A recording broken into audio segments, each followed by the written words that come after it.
하늘 가족 여러분, 안녕하세요. 오늘도 하나님의 선하신 은혜와 자비하심이 여러분의 삶에 충만하게 임하시게 되기를 간절히 바랍니다. 오늘 하나님의 말씀, 창세기 12장 1절로 8절에 있는 말씀을 보겠습니다. 먼저 창세기 12장 1절 2절의 말씀을 읽어 올리도록 하겠습니다. 여호와께서 아브라함에게 이르시되 너는 너의 본토 친척 아비 집을 떠나 내가 내게 지시할 땅으로 가라. 내가 너로 큰 민족을 이루고 내게 복을 주어 내 이름을 창대케 하리니 너는 복의 근원이 될지라. 다음은 4절 5절의 말씀을 읽어 올리도록 하겠습니다. 이에 아브라함이 여호와의 말씀을 쫓아갔고 롯도 그와 함께 갔으며 아브라함이 하란을 떠날 때에 그 나이 75세였더라. 아브라함이 그 아내 사레와 조카 롯과 하란에서 모은 모든 소유와 얻은 사람들을 이끌고 가나안 땅으로 가려고 떠나서 마침내 가나안 땅에 들어갔더라. 다음은 7절 8절의 말씀입니다. 여호와께서 아브라함에게 나타나 가라사대 내가 이 땅을 네 자손에게 주리라 하신지라. 그가 자기에게 나타나신 여호와를 위하여 그곳에 단을 쌓고 거기서 베델 동편 산으로 옮겨 장막을 치니 서는 베델이요 동은 아이라. 그가 그곳에서 여호와를 위하여 단을 쌓고 여호와의 이름을 부르더니. 아멘. 사랑하시는 하늘 가족 여러분, 오늘 저는 이 본문의 말씀을 중심으로 하나님의 부르심에 대한 아브라함의 신앙이라고 하는 주제로 여러분에게 말씀을 드리고자 합니다. 아브라함이 하나님을 부르셨습니다. 그 부르심에 대한 아브라함의 신앙의 모습, 자세, 이것을 오늘 말씀드리고자 합니다. 하나님께서 아브라함을 부르실 때는 말씀을 통해서 그를 불렀습니다. 그러므로 이 아브라함이 하나님의 말씀을 들었을 때에 그는 여호와의 말씀을 쫓아갔고라고 4절에 기록하셨습니다. 하나님의 부르심을 받은 아브라함은 인간편의 모든 상황의 조건들을 하나도 내세우지 아니하였다고 하는 것입니다. 아브라함은 오직 하나님의 말씀을 쫓아갔을 뿐이라고 하는 것입니다. 그렇다면 오늘 나에게 하나님의 말씀이 임하신다면 나는 어떻게 하면 좋을까요? 정말 하나님의 직접적인 부르심을 받았을 때 아브라함은 어떻게 하였는가? 그 신앙을 오늘 저녁 우리 모두 배우는 귀한 시간 되기를 간절히 바랍니다. 하나님의 부르심에 대한 아브라함의 신앙은 첫째, 여호와의 부르심은 말씀으로 임하는 것입니다. 오늘 특별히 창세기 12장 1절에 여호와께서 아브라함에게 이르시되라고 기록을 하셨습니다. 그리고 또 7절에서는 여호와께서 아브라함에게 나타나 가라사대, 이르시되 가라사대. 그리고 2절에서는 내가 내게, 내가 너로 내게, 즉 여호와 하나님은 항상 말씀으로 죄인 곁에 계심을 알 수 있습니다. 그리고 그 죄인을 부르셔서 당신의 귀한 자녀로 삼으시고 언약의 백성이 되게 하시는 것이 하나님의 뜻이라고 하는 것입니다. 셈 계통의 아브라함을 택하셔서 후대를 위하여 당신의 율법의 보존자로 삼으셨습니다. 아브라함은 미신과 이교 신앙 가운데서 자라났던 것입니다. 심지어는 하나님께 대한 신앙과 지식을 보존하여 왔던 그 아버지의 가족들까지도 그들을 둘러싼 유혹적인 가마에 굴복하여 여호와 하나님을 신앙하는 것보다도 다른 신들을 섬겼다라고 성경에 기록했습니다. 그러나 여호와 하나님을 향한 참 신앙은 절대로 중단되지 말아야 하였습니다. 그래서 하나님께서는 항상 당신을 섬기는 남은 무리를 시대마다 보존하셨다고 하는 것입니다. 그래서 아담으로부터 셋, 에녹, 무두셀라, 노아, 셈은 계통을 이어가면서 각 시대를 통하여 그분의 뜻을 담은 귀중한 계시들을 보존하였다고 하는 것입니다. 이제 오늘 이 창세기 12장에서 데라의 아들이었던 아브라함은 이 거룩한 신탁의 후계자가 되었다고 하는 것입니다. 특별히 우상 숭배는 사방에서 그를 유혹하였지만 모든 것이 다 헛사였다고 하는 것입니다. 신실하지 못한 사람들 가운데서도 신실했던 사람, 만연하고 있는 배교에도 부패하지 않은 채 그는 유일하신 참 하나님을 예배하는 일을 끝까지 고수하였다고 하는 것입니다.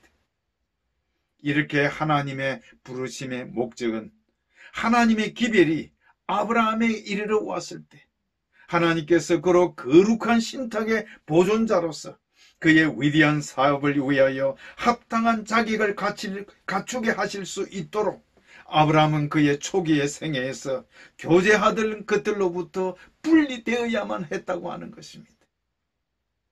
즉 친족들과 친구들의 가마는 바로 당신의 종에게 주고자 의도하신 훈련에 방해가 될 것을 아신 하나님께서 아브라함에게 그것으로부터 분리하도록 계획하셨다고 하는 것입니다. 이제 아브라함은 특별한 의미에서 하늘, 다시 말하면 천국과에 연결되어 있는 사람이었습니다. 그러나 그는 이제 낯선 사람들 가운데서 살아야만 했다고 하는 것입니다. 그의 품성은 온 세상 사람들과는 다른 특별한 것이어야 하였습니다. 그는 자신의 행동 노선을 친구들이 이해할 수 있도록 설명할 수도 없었습니다. 왜냐하면 영적인 사물은 영적으로 분별되는 것이기 때문에 아브라함의 동기와 지금 그가 하려고 하는 행동은 우상을 섬기는 그의 친족들까지라도 이해할 수가 없었다고 하는 것입니다. 아브라함의 부르신 하나님의 이와 같은 부르심에는 하나님의 섭리하신 가운데서 항상 그분의 목적이 있는 것입니다. 그러므로 아브라함과 같이 천국과 연결된 자는 낯선 사람과 같이 살게 된다 할지라도 그들에게 동화되지 아니하고 그들의 모습처럼 따라가지 않아야 한다고 하는 것을 우리 모두에게 가르쳐주고 있는 것입니다. 첫 번째 아브라함을 부르신 하나님의 목적이 바로 이것입니다. 너는 낯선 땅에 가서 낯선 사람들과 살아라. 이것이 바로 하나님의 목적이었습니다. 하나님의 부르심에 대한 아브라함의 신앙 두 번째는 죄인에게 임하시는 분은 약속의 하나님이시라고 하는 것입니다. 특별히 창세기 12장 2절에서 내가 너로 큰 민족을 이루고 내게 복을 주어, 그리고 7절에서 다시 한 번 더 여호와께서 아브라함에게 나타나 가라사대 내가 이 땅을 네 자손에게 주리라. 약속을 분명히 하셨습니다. 하나님은 언제나 한 번만 하신 것이 아니라 계속해서 끊임없이 약속해 주시는 분이십니다.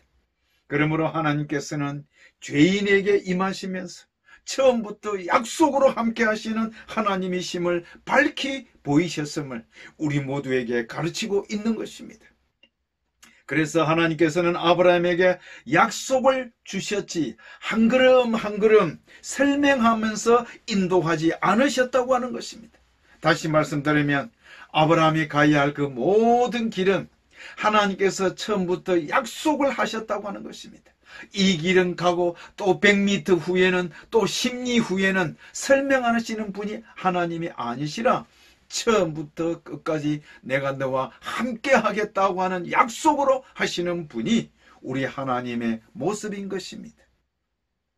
그 시대의 사람들에게 특별히 소중했던 것이 있다면 바로 자손의 번영이었습니다. 그리고 국가적 위대함이 대한 약속이 아브라함에게 주어졌던 것입니다. 그렇지만은 이 아브라함은 하나님에게 그 약속의 땅에 대해서 아무것도 묻지 않았습니다. 다시 말씀드리면, 하나님, 그곳은 토지가 비옥합니까? 기후나 건강에 좋습니까? 그런 거 하나도 묻지 않았다고 하는 것입니다. 뿐만 아니라 그 지방은 유쾌한 환경을 제공하는지, 재물을 쌓을 기회를 줄 것인지 묻지 않았다고 하는 것입니다. 왜냐? 하나님께서 말씀하셨으므로 그분의 종은 순종해야만 하였다고 하는 것입니다. 그러므로 이 아브라함에게 있어서 이 세상에서 가장 행복한 것은 하나님께서 그로 있기를 원하시는 곳이었음을 우리 모두에게 나타내고 있는 것입니다. 그런데 정작 이 아브라함은 그의 희망의 목적지에 이르렀으나 그 땅은 이미 이방 여러 족속들에게 점령당하였고 우상 숭배가 널리 퍼져 있는 곳이었다고 하는 것입니다. 뿐만 아니라 그가 바라본 그 숲속을 향하여 바라보았을 때는 거기에는 우상 숭배의 제단이 세워져 있었고 부근의 언덕들마다 인간이 제물로 바쳐진 것이 여러 곳에 있었다고 하는 것입니다. 하나님의 약속에 매달리기는 하였지만 정말 그가 장막을 친 곳은 불길한 예감이 드는 그와 같은 장소였습니다. 바로 그때에 하나님께서 아브라함에게 나타나 가라사대 내가 이 땅을 네 자손에게 주리라고 약속을 하신 것입니다. 불안할 때에 어떻게 해야 될지 모를 때에 하나님께서는 다시 말씀으로 아브라함에게 약속해 주셨다고 하는 것입니다.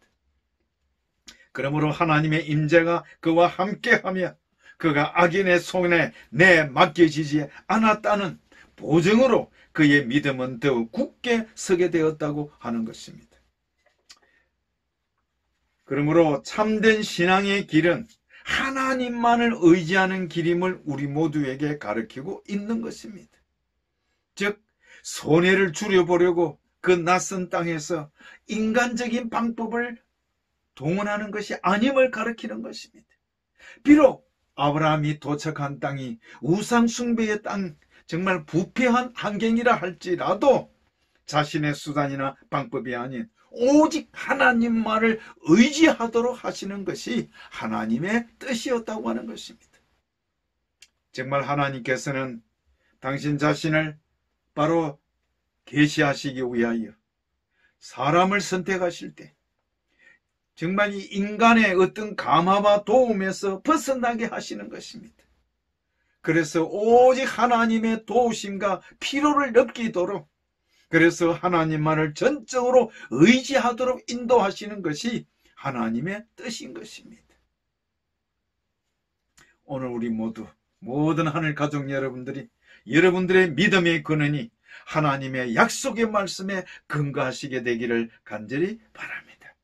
하나님의 부르심에 대한 아브라함의 신앙 세 번째, 이에 아브라함은 순종하였다고 하는 것입니다.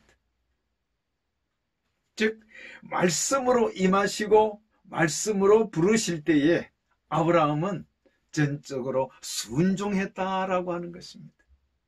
그래서 오늘 창세기 12장 4절에 아브라함이 여호와의 말씀을 쫓아갔고 기록되어 있습니다. 정말 이 아브라함 개인의 매력은 바로 이것입니다. 바로 순종의 생애였다고 하는 것입니다. 이것이 아브라함 신앙의 매력 중에 최고의 매력인 것입니다. 아브라함은 임하시는 하나님을 진심으로 순종하였던 분입니다. 많은 생각과 앞뒤에 어떤 전개될 문제들을 생각하거나 보기를 원하지 아니하고 오직 단순한 마음으로 순종하면서 일어날 일들을 바라보고자 하였습니다. 그래서 히브리서 기자는 히브리서 11장 8절에 이렇게 기록했습니다.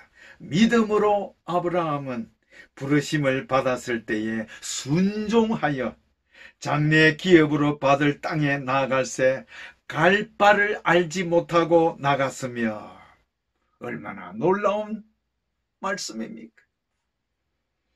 아브라함의 의심 없는 순종은 온 성경에서 찾아볼 수 있는 가장 현저한 믿음의 증거들 가운데 하나인 것을 우리 모두에게 가르치고 있는 것입니다. 이렇게 아브라함의 순종의 삶은 성실한 그리스도인의 삶이라고 하는 것을 우리 모두에게 가르치고 있습니다. 그래서 야고보서는 야고보 2장 23절에 하나님의 벗이라고 아브라함을 기록했습니다.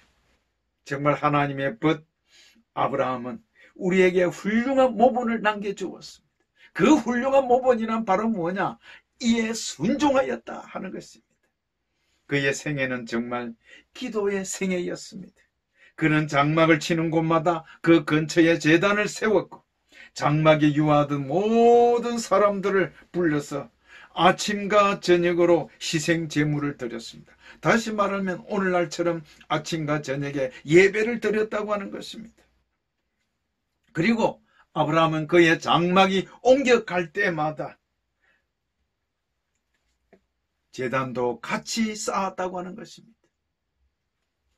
후년에 유랑하는 가나안 사람들 중에는 아브라함에게 진리에 대한 교훈을 받은 사람들이 많았다고 하는 것입니다.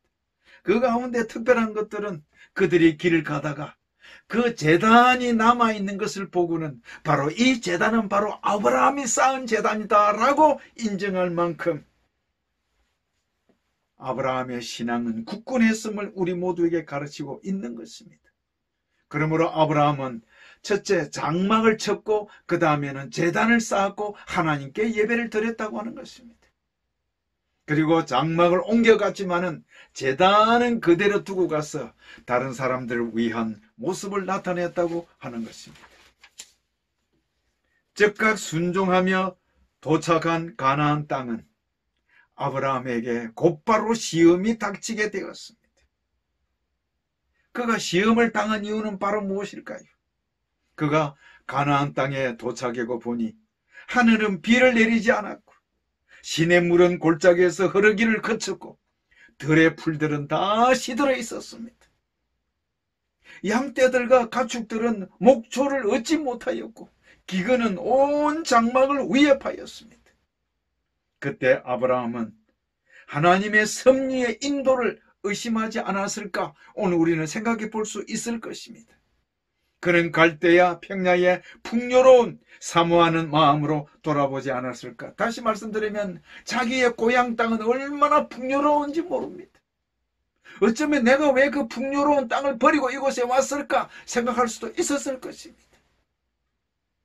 그러나 하나님께서 이렇게 시험하신 것은 바로 무슨 목적이 있을까요?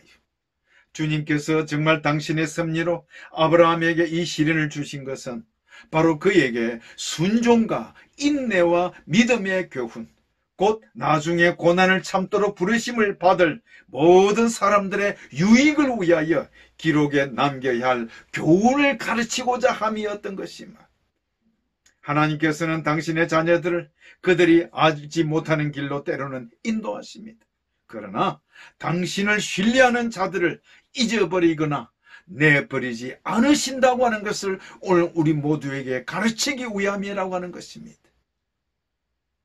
사랑하시는 여러분이시여, 정말 하나님께서 아브라함을 부르셨고 그리고 가라고 지시하셨습니다. 그러나 그의 인생이 단순히 해피엔딩으로 끝나는 단순한 삶이 아니었음을 우리 모두에게 가르쳐주고 있는 것입니다. 그러므로 우리는 오늘도 다시 한번 우리의 마음속에 순종과 인내와 믿음의 교훈을 나뿐만 아니라 다른 후세대의 사람들에게도 본이 되도록 남기는 우리 모두가 되기를 간절히 바랍니다. 때로는 우리의 믿음을 격렬하게 시험하심으로 하나님께서 우리를 버리신 것처럼 보이게 하는 바로 그 시련들은 우리가 우리의 모든 짐들을 그분의 발 앞에 내려놓고 그 대신 그분께서 우리에게 주실 평안을 경험하도록 우리를 그리스도께로 더욱 가까이 인도하기 위함임을 깨달으시는 우리 하늘 가족 여러분들이 되시기를 간절히 바랍니다. 사랑하시는 하늘 가족 여러분이시여, 믿음의 조상이었던 아브라함, 그가 어떻게 삶을 살았기에 이토록 하나님의 말씀을 전적으로 의지하며 살았을까요? 비록 앞을 바라볼 수 없는 환경 가운데서도 끝까지 인내하며 믿음의 길을 끝까지 걸어갈 수 있었던 것, 바로 그게 믿음으로 순종했기 때문이라고 하는 것입니다. 저는 마지막으로 여러분에게 호소를 드립니다. 하나님의 부르심에 대한 아브라함의 신앙을 오늘 나의 신앙으로 하길 원하신다면, 오늘 다시 한번 아브라함처럼 하나님의 임재를 깨달을 때는 의심 없이 따를 수 있는 개인적인 믿음의 의지를 활용하는 우리 하늘 가족 여러분 되시기를 간절히 바랍니다. 아브라함, 그는 들었던 말씀을 따라 사는데 추호도 환경의 변화에 바뀌어지지 않았다고 하는 것입니다. 바로 그것은 하나님과 아브라함의 관계에서 맺어진 돈독한 사랑의 관계였기 때문에 그런 것입니다. 저는 이 시간 우리 모든 하늘 가족 여러분들이 정말 이 아브라함처럼 하나님과의 특별하게 돈독한 사랑의 관계로 맺어지는 우리 모두가 되기를 간절히 바랍니다. 이제 우리는 오늘날 마지막 시대를 살아가고 있습니다. 그러므로 하나님을 향한 아브라함의 신앙이 절대적이었던 것처럼 이 마지막 시대를 사는 저와 여러분의 신앙도 절대적인 모습이 되기를 바랍니다.